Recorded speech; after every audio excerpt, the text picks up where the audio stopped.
Estamos aqui, nesse novo momento do nosso desenvolvimento histórico que estamos fazendo na disciplina, que é a discussão sobre o capitalismo e de alguns conceitos que a gente vai trabalhar.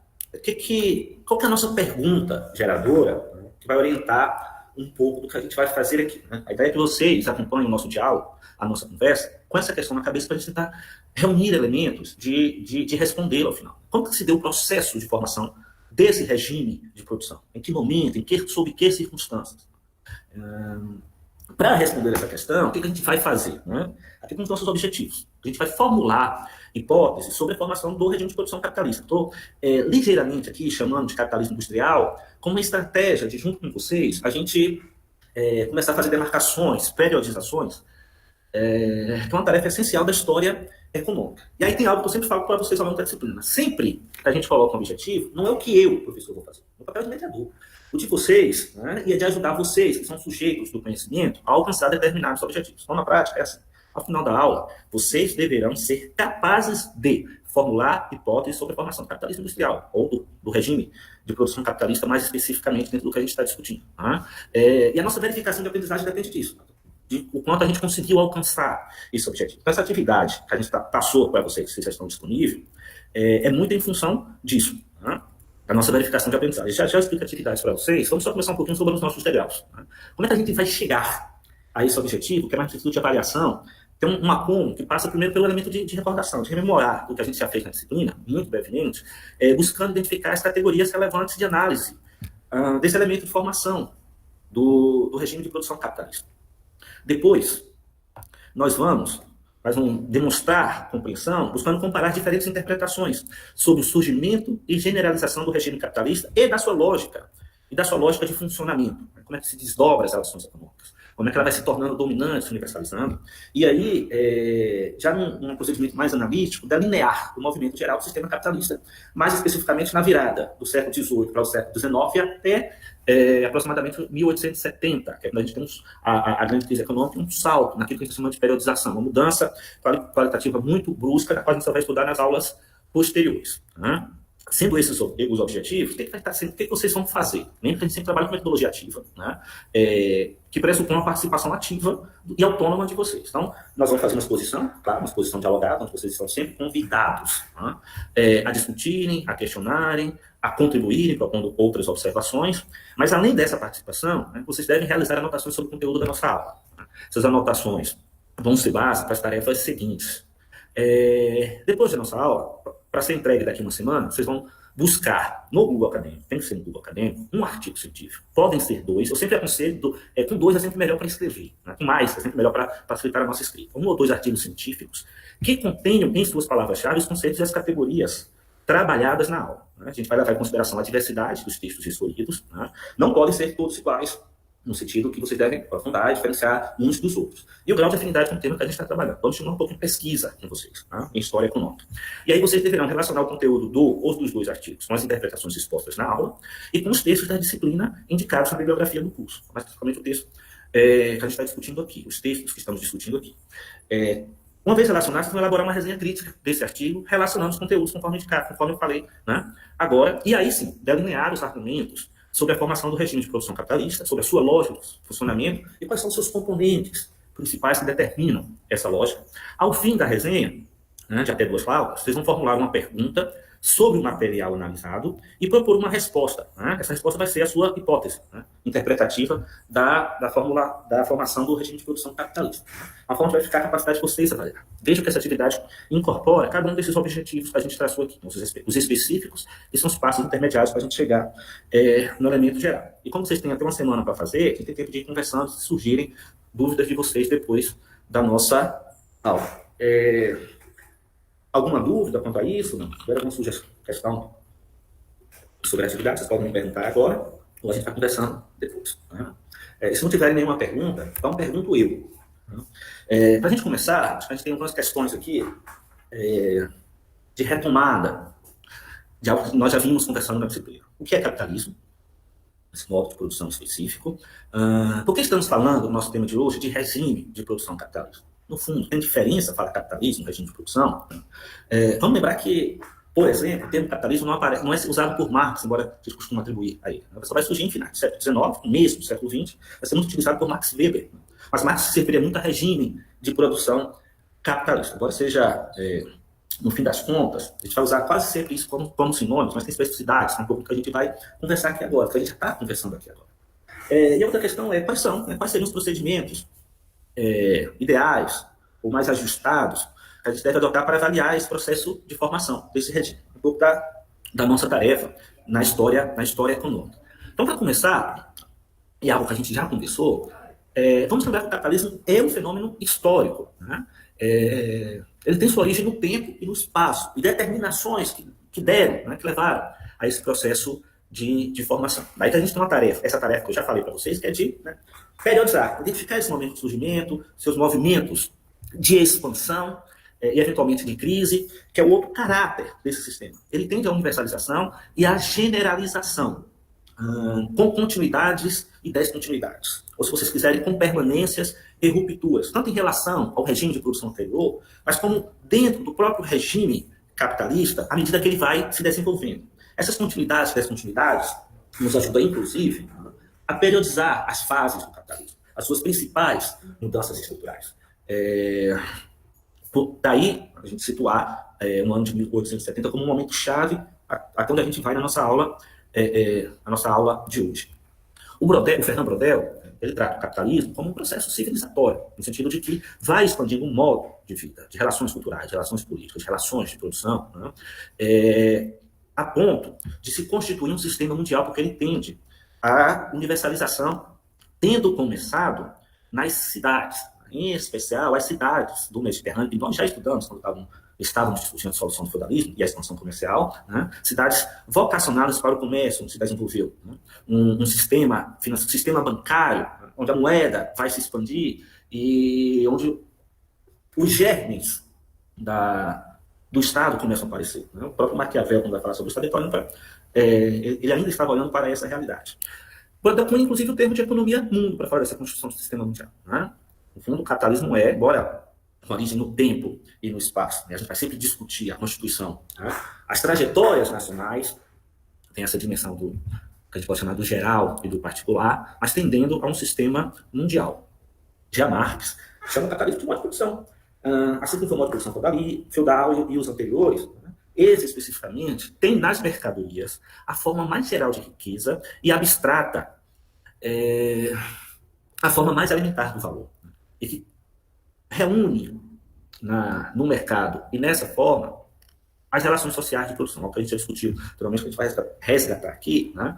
Que é o conjunto das relações econômicas e sociais que que estão sendo constituídas a partir do processo de produção material de mercadorias pela busca de valorização do valor, de aumentar a sua riqueza por essa forma de produção. Adiantemos, para a gente ver mais um pouco, mais para frente, os desdobramentos dessas duas análises. Claro que Braudel e Marx são os únicos grandes intérpretes desse processo de formação. Estou só trazendo alguns elementos para a gente ir pensando e vocês irem podendo fazer, né, aquele movimento que a gente propôs no início da aula. Tá, mas por que a gente está chamando de regime de produção capitalista? Para nos ajudar, inclusive, a periodizar. Né? Primeiro aspecto é que parece ter havido, ao longo do século XVIII, uma ruptura com as leis originárias de produção de mercadorias, né? Muito mais focada na produção de valores de usos, na forma de um regime de produção mercantil, onde a circulação e a troca, com a presença do dinheiro, era para obter outras mercadorias, outros valores de uso. A gente já deu essa forma para vocês, que é o famoso M de Emilian, né, na análise de Marx. Ao mesmo tempo, houve uma generalização dessa forma, né, da forma mercadoria. Né, e o mercado como grande mediador das relações sociais. O Karl Polanyi, no livro As Grandes Transformações, é quem faz uma boa análise disso. Inclusive comparando com outras formas de sociedade, onde até existia mercado, né, mas as relações principais eram mediadas, né, por outros elementos, como a partilha, como a domesticidade, a comunidade. Essa tem a generalização da troca, né, de mercadorias, o seu elemento central. Um aprofundamento, em especial com o avanço da indústria, da divisão social do trabalho no processo produtivo e que se generaliza para as outras relações, como, por exemplo, a divisão do conhecimento que a gente tem hoje, né, do antropólogo, do sociólogo, do engenheiro, do economista. tudo isso reflexo, né, ou pelo menos componente desse movimento né, de representação ali no processo fabril também. Outra característica é a separação definitiva entre os produtores. Dois meios utilizados para produção, os produtores diretos. Então, o trabalhador agora é desprovido da propriedade dos meios de produção, tem que vender a sua força de trabalho em troca de uma remuneração que a gente chama de salário. Um elemento que eu reputo como um dos mais importantes para caracterizar o regime de produção é o seu potencial endógeno. Né? O que é isso? É a sua capacidade dinâmica de acumulação. Né? O avanço da indústria, o processo de industrialização, com o surgimento de vários setores de produção, faz com que a indústria seja mercado de si mesmo. A gente pode pensar no carro, na produção do carro, e todos os que é um bem, que tem um valor de uso direto ao consumidor, mas existe uma cadeia produtiva anterior, gigantesca, que vai gerando acumulação, valorização nas trocas. Vocês estão na introdução à economia, vendo como funciona o PIB, a ideia de valor adicionado ali nessa cadeia produtiva é muito disso. Esse regime traz todas essas características aí. Tá, como que a gente vai proceder para analisar? Né? Como a gente já falou lá no início da disciplina, são os métodos da história econômica, que, segundo o professor Fernando Novaes, difere da história geral. Né? A história econômica, a história geral, ela busca reconstituir os fatos. Né? Como nós somos economistas, cientistas sociais, a reconstrução para nós é um meio para a gente conseguir explicar essas relações. Né? Então, um pouco o que a gente está fazendo aqui, está reconstruindo elementos disso que a gente conhece hoje como capitalismo. Daí, essa necessidade de periodização. Então, um exemplo é responder essa pergunta. Quando é que se instaura, de fato, o regime de produção capitalista? Quando que ele tem início, por outro lado? Né? São coincidentes esses dois momentos. Ele tem início, né, a partir do que eu estava falando agora, nas cidades do Mediterrâneo, com a expansão do comércio, ou nas primeiras e segunda revolução industrial que ocorre na Inglaterra. E o que aconteceu na Holanda, por exemplo? Então, são elementos que a gente vai respondendo na tarefa, né, de fazer essa história econômica. Eu gosto muito dessa expressão para explicar o que a gente está fazendo. É um recuo histórico. Né? Porque, e aí, tanto o método de Marx, que a gente chama de lógico genético, como o método histórico-estrutural, que Celso Furtado é um grande representante, talvez um dos maiores, talvez o maior, que a gente parte da realidade que a gente conhece hoje e vai tentando recompor. É o presente mais desenvolvido que explica o passado. Né? Nesse método, não o passado que explica o presente. É disso que se trata, é isso que a gente está fazendo aqui. E quais são as categorias gerais? Né? Estrutura dinâmica e processo. Tá? Por estrutura, essa dimensão que a gente tem de poder observar as partes, que são mais duradouras, né? Que são determinações importantes de como serão essas relações. E algo que o professor João Manuel, para ilustrar o método de Furtado, chamou de dinâmica das estruturas. Né? Tem essas coisas, esses elementos de longa duração. Vamos falar de classes sociais, vamos falar de propriedade da terra, propriedade dos meios de produção, a estrutura produtiva e como elas se movimentam, né? Se transformam. A ideia de mudança estrutural aqui é importante e de quais são os processos que estão relacionados a isso. Esse conjunto de elementos nos ajuda a fazer determinadas periodizações. Né? Por exemplo, o capitalismo concorrencial, que muda para um capitalismo monopolista, o que a gente vai ver ainda aqui hoje. Tá, fizemos aqui esse resgate do nosso fazer na disciplina e do que a gente precisa, penso eu, como base para, enfim, ver o processo de formação, de desenvolvimento, de consolidação, expansão e crise desse sistema capitalista. Tá? Então, a gente está estando nesse momento da história econômica, nesse sistema que é o que a gente conhece, hoje. E começa por aqui. Eu acho essa uma boa alusão ao que aconteceu. Mudou a cara do mundo e mudou bastante, quantitativamente, qualitativamente, não só no que diz respeito às formas de se produzir, ao surgimento da indústria e à lógica da divisão do trabalho, que o Adam Smith explicou, né, investigou de maneira fantástica com o estudo do alfinete. A gente já conversou sobre isso. A gente pode dizer, até com uma brincadeira, que o primeiro tema de pesquisa em economia foi o alfinete, a produção do alfinete, a divisão do trabalho dentro da produção do alfinete e o salto gigantesco na produção, demonstrada com esse avanço técnico da organização da produção. Mas não foi só isso. As cidades cresceram muito. O processo de proletarização, que a gente já conversou, vocês conhecem, né? Surgimento de uma enorme massa de pessoas desprovidas de propriedade dos meios de produção, que só tem a sua força de trabalho. O avanço das ciências, a consolidação dos estados nacionais, são alguns dos vários elementos que compõem essa mudança no mundo. Mas para ilustrar, e aí centrando na Revolução Industrial, a enorme expansão da capacidade de produção, que vai repercutir no crescimento acelerado da economia, da atividade produtiva. Então, se nos séculos anteriores a expansão não tenha chegado da renda per capita, né, tenha sido se mantido mais ou menos estável, agora a gente teria um gráfico de ascensão, né, fazendo-se o crescimento econômico um elemento característico desse sistema. E vamos frisar aqui a ideia de capitalismo originário, né, um movimento de longo prazo, de constituição, né, desse sistema, desse regime de produção, e que vai ter, né, ali na Inglaterra de finais do século XVIII a sua grande explosão, por assim dizer. É por isso que a gente chama a experiência da Inglaterra de originário, diferente, vai ter características diferentes das trajetórias nacionais de industrialização posteriores. Né? Por que é originário? Primeiro, pelo seu caráter pioneiro, né? Esse desdobrar dessas relações, primeiramente ali, e o que faz com que essa experiência tenha sido muito singular, única. É diferente dentro de uma economia mundial, dentro de um sistema mundial, né? Você se industrializar quando não tem concorrentes de mercadorias, de matérias-primas diretos, tá? Você sai muito na frente, do que você se industrializar, né, quando já tem um aprofundamento da divisão internacional do trabalho, que a gente vai falar em seguida, quando já tem um país industrializado e liderança, né, técnica de concorrência, o que requer, né, mais recursos para inversões industriais, o que requer uma atuação mais incisiva dos respectivos estados nacionais para promover, né, esse salto industrial. Todos esses são fatores que condicionam, né, que fazem com que as outras indústrias, as trajetórias de outros países sejam diferentes do que foi o da Inglaterra. Né. Com destaque que a gente tem para, né, o processo de produção industrial, né, que requeriu, que embora tenha dado esse salto que eu tenha falado, mais especificamente no caso da primeira Revolução Industrial, né, requeria pouco conhecimento técnico. Né,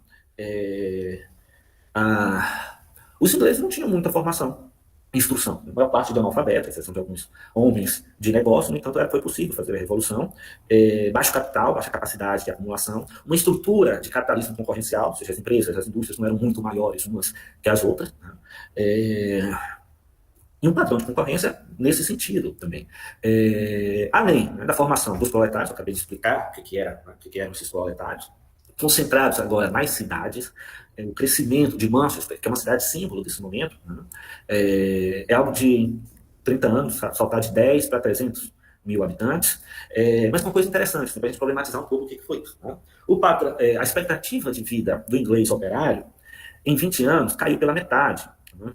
Em algumas cidades da Inglaterra, não chegava a 20 anos a expectativa de vida. Então, eram condições, né, não muito harmoniosas, em que pese todo o nosso vislumbramento pelo que foi esse momento, pelo que é o sistema capitalista e a defesa que se faz desse sistema para nós somos economistas, principalmente entre economistas liberais.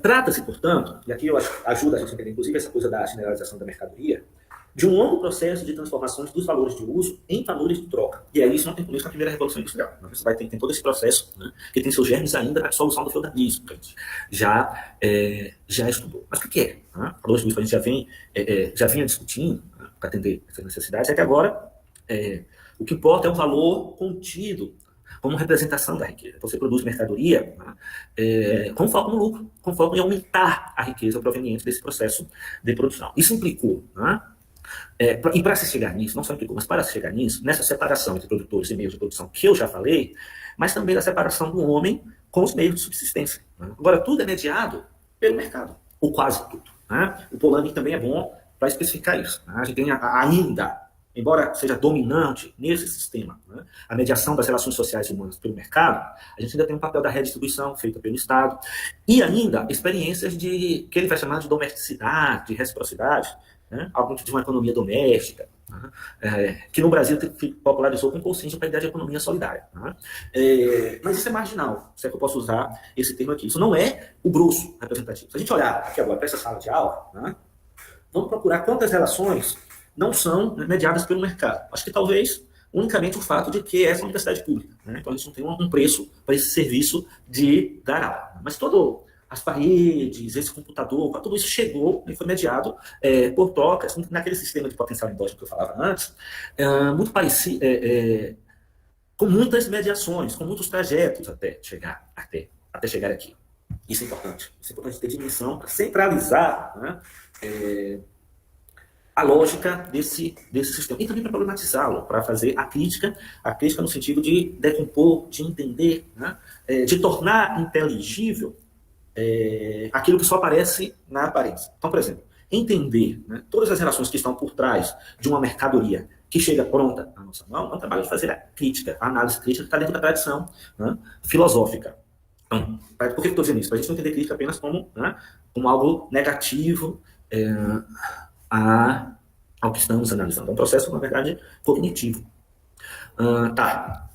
Vamos situar como a gente chegou aqui, né, para você desenvolver essas categorias. Primeiro, se a gente está falando de um regime de produção capitalista, né, ou de capitalismo, a gente precisa entender que o elemento dominante de comando e de dinâmica é o capital. E o que é o capital? Que também é historicamente determinado, né? Marx é muito feliz quando ele demonstra que o capital aparece, se manifesta, se manifesta como uma relação social. Né? Então, se eu tenho dinheiro, eu dou esse exemplo várias vezes para vocês, então, se eu tenho dinheiro e compro uma água mineral para eu beber, né, esse dinheiro não tem função de capital. Mas se eu compro essa água mineral e aí emprego, hoje aqui está muito quente, vou vender lá pelo dobro do preço, eu aumentei a minha riqueza, peguei mais dinheiro, né, e esse dinheiro operou como capital. Esse tipo de relação é muito específico dessa sociedade, relacionada a esse regime de produção. Na verdade, foi isso que se generalizou quando a gente estava falando do mercado. Né? Mas a origem do capital está muito relacionada com o surgimento do dinheiro, desenvolvimento do uso da moeda, né, de uma acumulação que Marx chama de primitivo, que a gente pode chamar de originária, esses elementos, né, que vão transformando valores de uso em valores de troca. A gente pode chamar, né, brincando aqui, que o comércio, a usura, a pilhagem, esses momentos históricos que a gente estudou, né, com a colonização do século XV, XVI, a pirataria, como uma pré-história do capital, né, como um movimento de acumulação originária, primitiva, que vai dar condições do capital assumir essa predominância e esse comando das relações sociais de produção. E por que eu estou frisando nisso? Porque o dinheiro vai cada vez mais assumindo a forma de riqueza. Então, naquele esquemazinho que a gente já viu, do M, né, mercadoria, dinheiro, M', né, o dinheiro poderia existir apenas como um meio de troca. Né? Algo que permitisse você mudar de um valor de uso para outro, que fosse mais necessário nesse momento, ou transitar entre duas riquezas. Né? Vamos supor que a gente venda um carro, né, para comprar uma casa, para dar uma entrada numa casa. Então, o dinheiro só foi um momento entre transitar entre essas duas formas de riqueza. Mas pela capacidade do dinheiro fazer isso. Né? Isso a gente já estudou a moeda, né, o seu surgimento, mas isso é um tema que vai ser de economia monetária, que vocês vão ver mais para frente. A capacidade do dinheiro fazer isso faz com que ele próprio seja assumido como riqueza. Eu posso vender o carro e, em vez de comprar, dar entrada na casa, eu guarde a riqueza nessa forma líquida. Né? Inclusive, para fazer especulação, para vender a minha garrafa de água mineral mais cara. Né? Então a gente tem o capital, né, e as formas do capital aí aparecendo e se tornando cada vez mais dominantes. Quando a gente chega nessa forma mais dominante, né, enfim, a gente vai poder falar do famoso DM'. Agora a acumulação se faz com o uso do dinheiro. Né? Agora o interesse geral não é de se trocar um valor de uso, uma determinada mercadoria, por outra mercadoria. Né? Mas você dispor do seu dinheiro para adquirir bens de capital, matérias-primas e trabalhadores no processo produtivo, para produzir mercadorias e vender a um preço, né, que incorpore o valor gerado no processo de produção e dê mais dinheiro. O dinheiro se torna capital. E o processo de acumulação do capital está aqui definido. E aí, só para ilustrar, eu falei que o capital se manifesta como relação social, ele se manifesta também como máquinas e equipamentos, como toda aquela... como trabalho acumulado, como dizer de Marx, né? como força motriz que não depende, né? Que depende muito pouco da força humana, apenas para botar essa força motriz em movimento. Na economia neoclássica, por exemplo, capital é apenas isso. Né? Capital é máquina, é equipamento e outros instrumentos utilizados para a produção e é de propriedade do capitalista. Né? E aí não só entre os neoclássicos, isso é geral. Então, essa interpretação é geral. Então, e aí dá a capacidade de comando que eu falava também do capitalista, no sentido que ele dispõe de capital, ele dispõe dos recursos, do controle sobre os meios de produção, do controle sobre o processo produtivo. São elementos que a gente vai ver já já. Se tiver alguma dúvida, gente, podem ir colocando aqui, né? A gente sempre estimula o debate com vocês, a conversa, para não ficar nada para trás. Mas sigamos. A gente elencou, a meu ver, os elementos gerais, constituintes desse sistema, que vai se consolidando à medida que avança, né, o processo de acumulação de capital, o salto técnico dado, né, pelo desenvolvimento da indústria dessa forma típica de produção, o desenvolvimento dos mercados, a formação de um mercado de trabalho, né, e da oferta de trabalho feita pelo proletariado que não dispõe dos meios de produção, né, vai se desenvolvendo isso. Vamos entender um pouco agora como é que isso se desdobra, né? Que vai repercutir, inclusive, nas suas mudanças estruturais, que eu falava de dinâmica lá, de movimento. Né? Vamos entender, isso significa, inclusive, adentrar o século XIX, o avanço disso na Inglaterra e os desdobramentos disso e o alcance daquela tendência de generalização, de universalização, né? As outras economias, né, se incorporando a esse sistema, a ponto dela se constituir um modo de produção dominante. Para a gente entender, né, de início o que significa essa mudança estrutural no âmbito do processo produtivo, vamos ver o que muda aqui no controle e comando dos processos de produção em relação, né, às primeiras formas de produção, nos burgos, a artesania. A gente já estudou isso, né, todo focado na produção de valores de uso, mas, né, focado para o mercado, em produções mercantis. O sistema de put-out, né, que é muito parecido com as nossas cooperativas de trabalho, a produção interna, né, mas colocada para o mercado, e aí tem a grande predominância do capitalista e do capital mercantil, né, que inclusive tem maior controle sobre a produção, até o fenômeno da grande indústria, né, e do capital industrial. Lembra que lá no começo eu chamei de capitalismo industrial? Né, era uma tentativa da gente chegar aqui e fazer alguma alusão. Né. O que vai mudando? Se na primeira forma, né, do desenvolvimento, tanto trabalho, comando sobre as decisões de trabalho, né, sobre onde e a forma de organizar o local de produção, sobre os tipos de instrumentos utilizados ou de máquinas, né, lembrando, sobre a matéria-prima, qualidade da matéria-prima, o empenho de força física e de força motriz, que eu falava, né, e do próprio processo produtivo, está todo na mão do artesão. Já no sistema de put-out, embora os 3 primeiros, né, ainda seja da decisão do artesão, que ainda detém os meios de produção, né, o comerciante, o dono do capital mercantil, ele quem dispõe a essa, entre aspas, cooperativa de trabalho, né, a matéria-prima, os equipamentos, tá, a quantidade de pessoas empregadas e sobre o que e quanto vai ser produzido. Então a gente está vendo um processo em que o trabalhador, né, o produtor direto, vai perdendo esse processo decisório. E na grande indústria, não. Né? Destituído dos meios de produção, quem toma a decisão é o capitalista, é o dono do capital industrial. É o dono do capital, por assim dizer. Quem organiza a fábrica, onde ela vai ser e como ela vai funcionar, também é ele. Os instrumentos utilizados são dele. O que e quanto vai ser utilizado, o que vai de matéria-prima e de força motriz. Por outro lado, né, aqui já passam a operar algo que a gente chamou lá atrás de leis gerais desse sistema. Né? O capitalismo, pelo sistema de mercado, tem uma forte determinação dessas decisões, que é a concorrência. Né? Então é posto algo em movimento, né, que você não tem muito o que fazer. Se você não produz, não disputa os mercados, você está fora como capitalista. Né? Isso é um determinante importante. Inclusive que faz com que isso seja expansivo, que você busque mais. Não é só por idiosincrasia, não é só por esse caráter egoísta, em busca de lucros do capitalista. Né? As forças que foram postas em movimento levam a isso. Né? Por isso que a gente não colocou aqui um X3 em produção. A gente está dizendo que o sistema econômico ele tem uma dominância aqui. Né? Os autores da economia política buscaram explicar isso pelas chamadas leis gerais da economia. Cada uma a sua maneira, fica a oportunidade em outro momento de conversar sobre isso. Isso leva a uma mudança estrutural, esse processo de acumulação e expansão, né, faz com que já ali próximo de 1840 tenha entrado em curso um movimento maior de acumulação, transformações técnicas, científicas na forma de produzir, né, o advento da eletricidade, o avanço das ferrovias, empresas maiores, e a entrada de países competidores. Só que agora, os requerimentos de capital são muito maiores. Né? O conhecimento necessário que é mais uma educação, mais para frente vão surgir as engenharias, mas é que a gente já tem um uso de ciência para poder desenvolver, né, esse processo produtivo. A figura da grande empresa. Em tamanho, não tem mais aquele. Está surgindo aqui um capital monopolista, né? No sentido de que a escala de produção é maior, o que barateia o preço, né?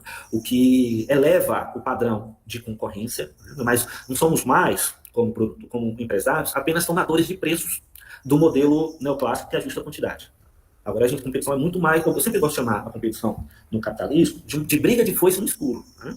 O negócio é muito mais sério do que ajustar preço, do que ajustar a quantidade conforme os preços dados pelo mercado, né?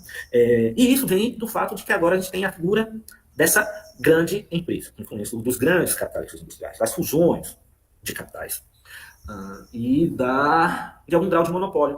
Algo que vocês estão vendo lá na disciplina de introdução à microeconomia, como definição, mas com essa diferença da que eu estou falando aqui. Né? Em termos dinâmicos, né, isso tem muito mais implicações. Como eu já falei, né, os requerimentos de ciência e tecnologia são muito maiores, né, mas a participação do Estado, né, para garantir essa acumulação, né, para viabilizar, né, esse salto industrial que a Inglaterra já tinha dado, mas mesmo a Inglaterra entra aqui participando, e de direcionar as finanças para isso. Né? Não basta apenas a poupança corrente, né? Então, um movimento de acumulação, né?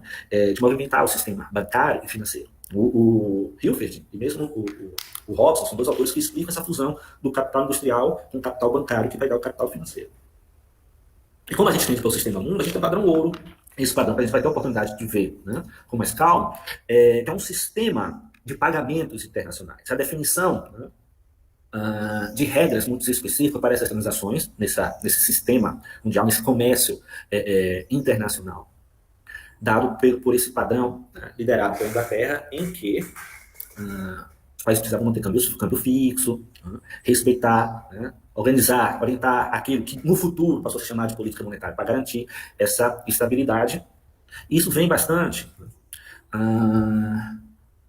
das teorias econômicas da época também. Lembrar de Adam Smith e Ricardo, que a gente falou muito brevemente na aula anterior, né? Vou falar um pouco do liberalismo econômico. Isso é importante, tanto esses fatores aqui, né, como essa ideologia dominante, para a gente entender as estratégias nacionais de desenvolvimento ou de industrialização.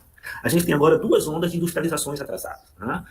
A primeira, ainda nessa mudança de um padrão concorrencial, né, mas com forte participação do Estado, a chamada Via Prussiana é um exemplo disso, né, de como isso se deu na Alemanha, mas os Estados Unidos e França, uma segunda onda de industrialização atrasada, né, já por volta dos 70, com Japão, Rússia, o que requer ainda mais esforço de Estado, de finanças, porque o padrão de concorrência é mais elevado. Aprofunda-se a divisão internacional do trabalho com a liderança da Inglaterra, né, os benefícios de ter sido a primeira, e já ter vindo comandando muito anteriormente esse processo, né, de transformações econômicas. Então, essa economia mundo agora está muito bem, vamos dizer assim, repartida. E uma característica desse sistema é essa de centro-periferia, tá, com a Inglaterra à frente, e que vai ser o condicionante dos chamados capitalismos tardios, ou se a gente quiser, do nosso subdesenvolvimento. Né? Somos países que nessa constituição da divisão internacional do trabalho, né, ex-colônias, que participava apenas como exportadora de bens primários, mas como, né, consumidoras desses bens manufaturados produzidos pelos países industrializados. Isso condicionou futuramente a forma como nós iríamos iniciar a nossa industrialização já no século XX. Tá? Mas isso são cenas para outros capítulos, a gente vai chegar, né, lá, se não em geral 1, em geral 2. O capitalismo, então, assume um modo dominante de produção. Mesmo onde as industrializações não se deram, por esse desenvolvimento, tá, do sistema mundial que eu falava aqui, ela acaba sendo dominante. Então, só para ilustrar, quando o capital inglês vem, né, construir ferrovias no Brasil no século XIX, né, não é só um recurso que está entrando, você tem que pagar aquele sistema do balanço de pagamento, vocês estão vendo lá na introdução à macroeconomia. É uma relação que está vindo aqui. Ele não vem com a lógica de reprodução da riqueza que a gente tinha antes. Ele vem com a lógica de reprodução dada, né, por aquela sociedade mais avançada. Nesse sentido que ele é um modo dominante. E que vem e que transforma, que vai dando condições para aqui avançar também. Embora não sejam as únicas, lá em formação econômica do Brasil, a gente vai ver o desenvolvimento do nosso. Tá? Mas esse é um elemento bem característico. E a gente chega, então, na noção, né, que muitos economistas chamam de ciclo, da natureza cíclica do capitalismo. Ele expande e contrai. Então, um movimento de forte crescimento econômico depois de alguma depressão para voltar a crescer. Eu prefiro expansão e crise, porque ciclo dá uma ideia de regularidade, que eu não acho que seja natureza desse sistema. Ele é mais anárquico.